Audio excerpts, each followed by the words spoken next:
Okay everyone, welcome back. Now, I've laid down the primer, which is the grey colour. In the previous video I did that one. I'll put it down on the a link to that so you can all watch it if you've missed it. And once that was dried, I've put down this black brown colour, Vallejo black brown, and this is a colour that I want to show through my top coat with the hairbrush technique, so the hairspray technique. Now, to achieve that, obviously I've put down the colour and I need to spray hairspray over the top of the whole model. Now before that, and I've used this trick before, sorry about the camera, I'm going to give a bit of extra protection onto this black brown colour before I put the hairspray on. I've noticed that this just protects it a bit more when I come down to actually rubbing it back and hopefully getting the chips and scratches the effect that I want. Now this matte spray is just from the local hardware shop. It's cheap as, probably under $8 or so.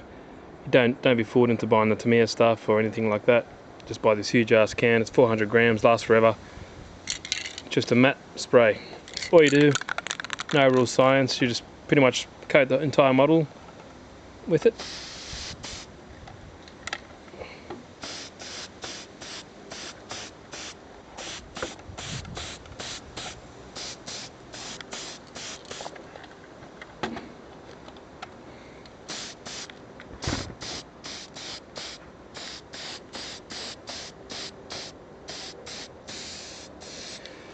And this just gives it an extra protection when scratching through, because I've noticed if you don't use this extra sealer, it might, when you scratch it, it might go through the actual layer of paint and go down to the primer, which is no good.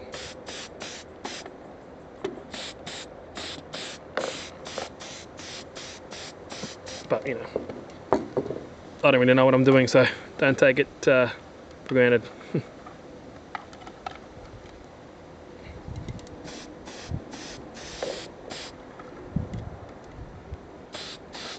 It's a bit cooler today.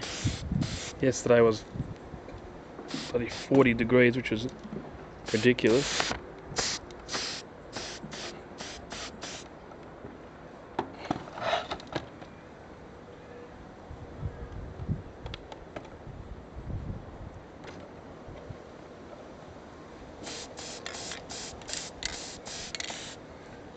Simple as that.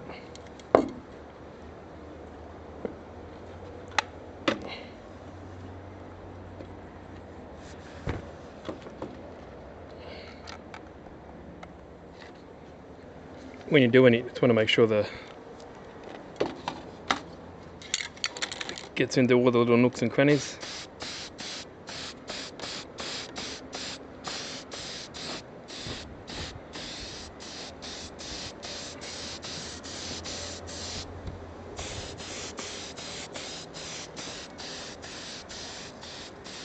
If anyone has any other tips or advice, that'd be helpful.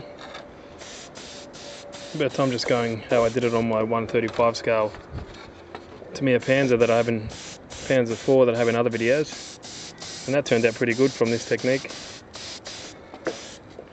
I'm sure I'm doing mistakes, but at the end of the day, the result looks pretty good.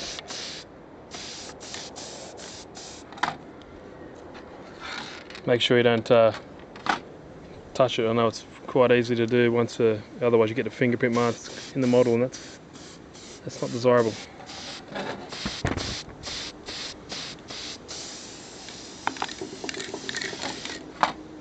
There we go.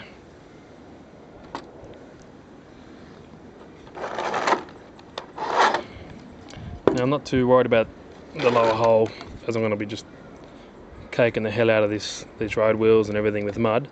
But whatever, for the video I'll just do it.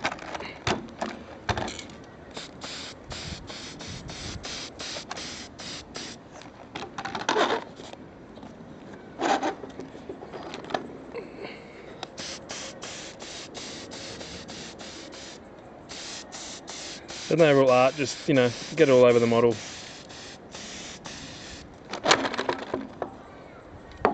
That's it. Drop it.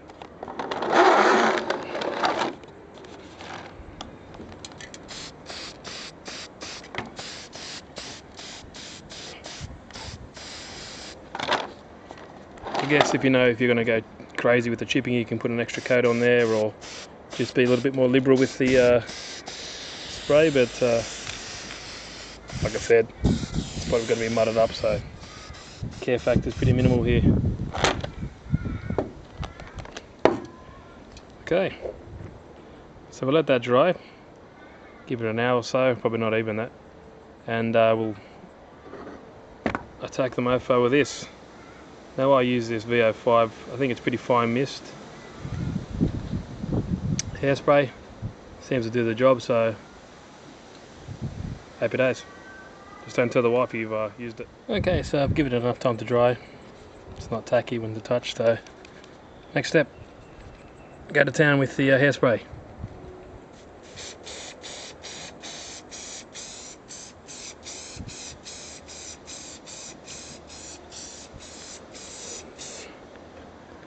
Funny, whenever you spray something, a bug or something always wants to land on it. That goes with anything, when you're painting a wall or roof or bloody anything.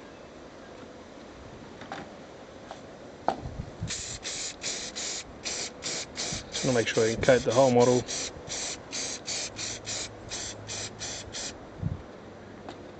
Especially the parts you know you want to chip.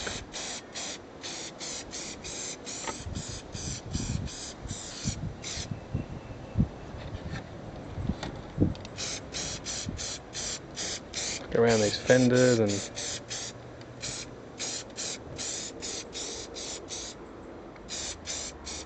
the extra fuel tanks.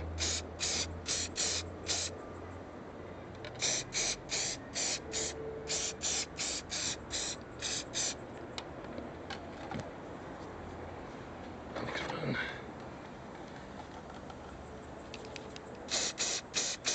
Might have to buy my wife a new one of these cans for Christmas.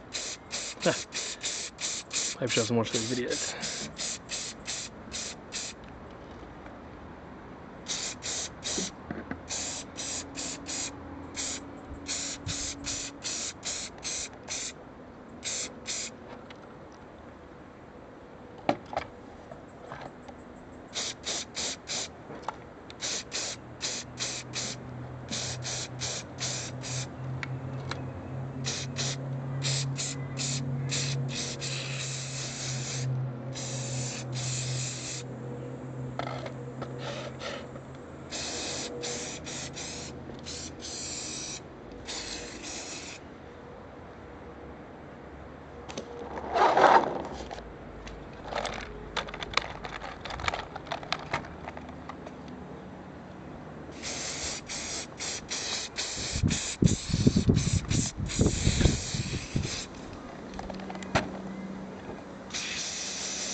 Well, at least hairspray smells better than some of these paints that we use.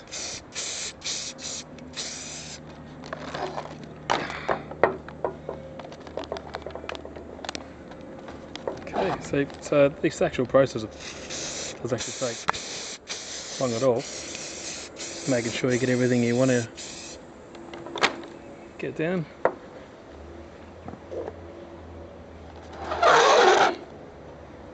The good thing about it, dries pretty quick too.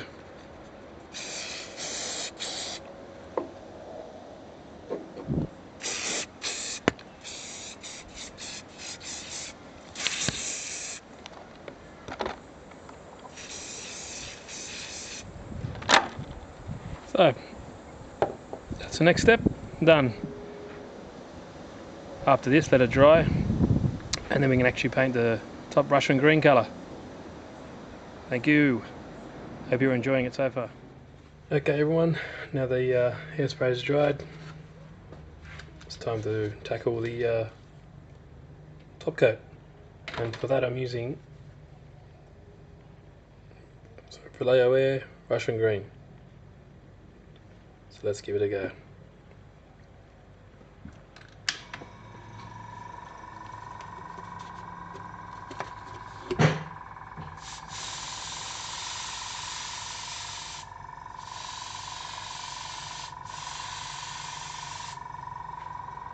Looking good.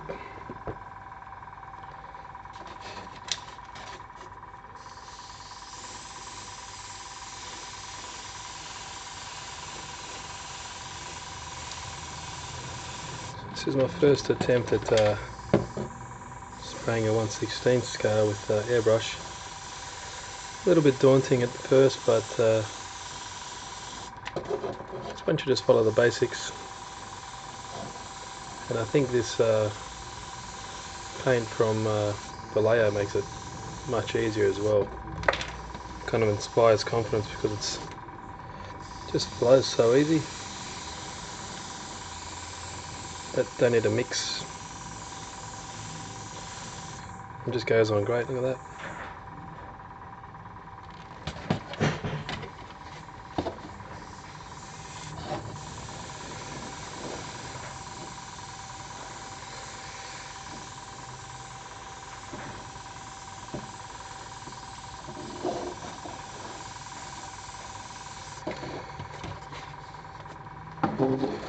It's kind of good as well. I've just got a week off from work, so I'm using this time to my advantage and trying to do as much of the model as I can.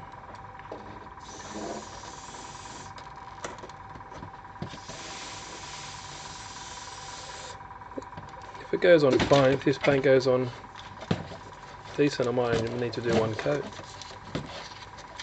So far it's looking like that. So what I'll do, I'll finish this side and I'll show you the rest.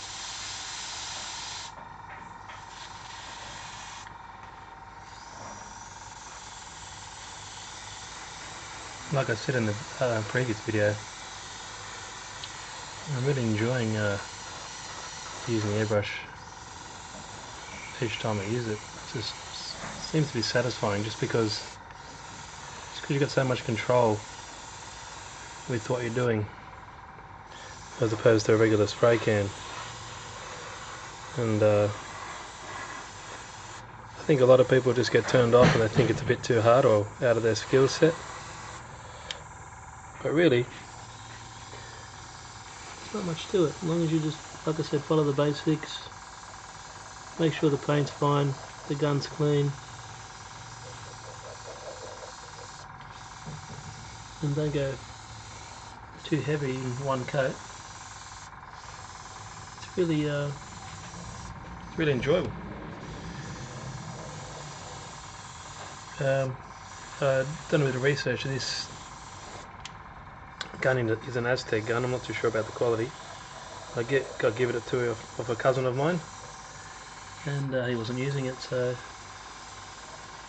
he asked would I like it, and I guess that's what kind of excuse me, got me into trying the airbrush, because I just had it here, sitting here.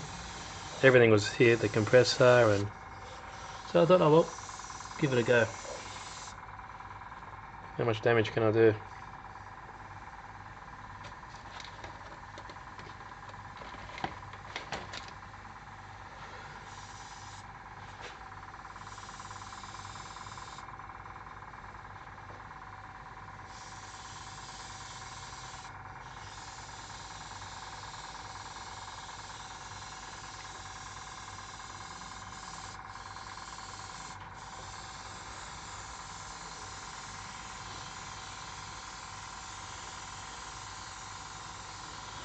It's really looking nice, this colour.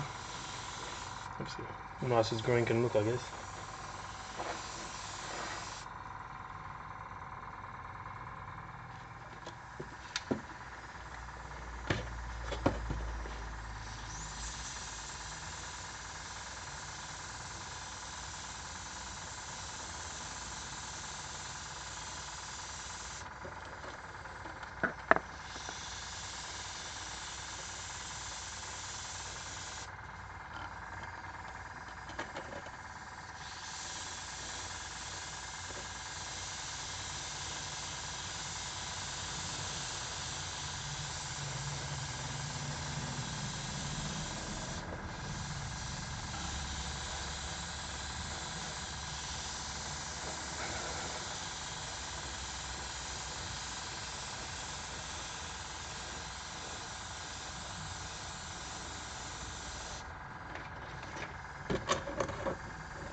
This cast texture really looks good once you paint it.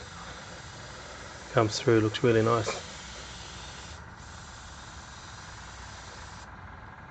I'll finish off the turret and I'll show you how it looks.